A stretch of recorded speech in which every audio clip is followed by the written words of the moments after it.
بسم اللہ الرحمن الرحیم۔ حضرت بلال رضی اللہ تعالیٰ عنہ سے روایت ہے کہ میں ایک حبشی غلام تھا۔ میرا مالک بہت سخت تھا، وہ مجھ سے ہر وقت کام ہی لیتا رہتا، کبھی مجھے آرام نہ کرنے دیتا، مجھے ہر وقت کام میں لگائے رکھتا۔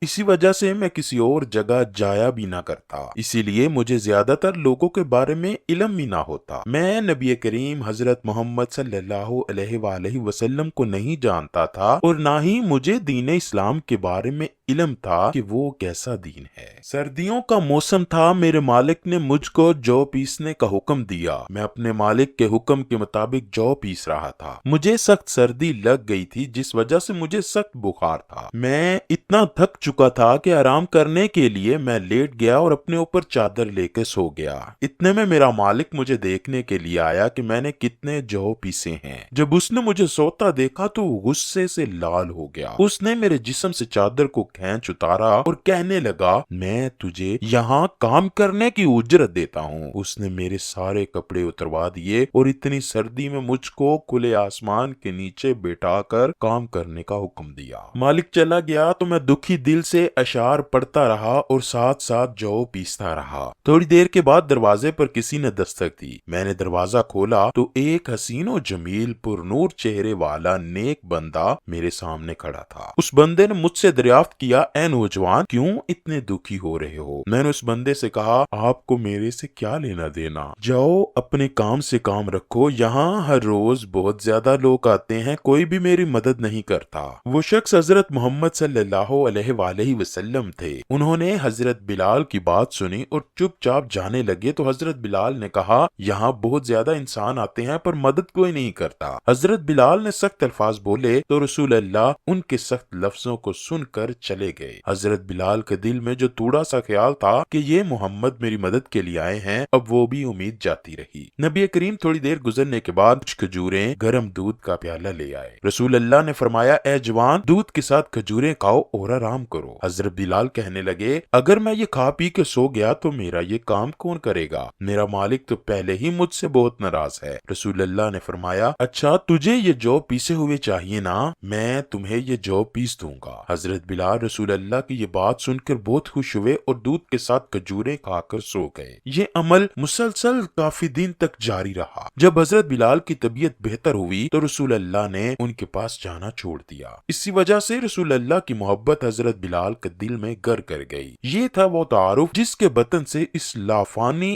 عشق نے جنم لیا کہ جو آج بھی حضرت بلال کو صحابی رسول بعد میں عاشق رسول پہلے کہا جاتا ہے۔ ایک دفعہ حضرت ابو ذر غفاری رضی اللہ تعالی عنہ نے حضرت بلال سے کہا، اے کالی کلوٹی ماں کے بیٹے، اب تو بھی میری غلطیاں نکالے گا؟ بلال نے یہ سنا تو رونے لگے۔ آپ رسول اللہ کے پاس گئے اور ان سے کہنے لگے، اے اللہ کے نبی، مجھے ابو ذر نے یہ الفاظ بولے ہیں کہ اے کالی کلوٹی ماں کے بیٹے۔ حضرت بلال کی بات سنتے ہی رسول اکرم سخت ناراض ہوئے اور حضرت ابو ذر سے فرمایا، اے ابو ذر، تو نے بلال کی ماں کو یہ بات کہی ہے، کیا تمہارے دل سے ابھی جہالت ختم نہیں ہوئی؟ رسول اللہ کے منہ سے یہ الفاظ سنتے ہی حضرت ابو ذر کی آنکھوں سے آنسو جاری ہوئے اور وہ کہنے لگے، اے اللہ کے نبی، مجھ سے غلطی ہو گئی، مجھے معاف فرما دیجئے۔ یہ بات کہہ کر حضرت ابو ذر مسجد کی زمین پر لیٹ گئے اور حضرت بلال سے عرض کرنے لگے، اے بلال، میں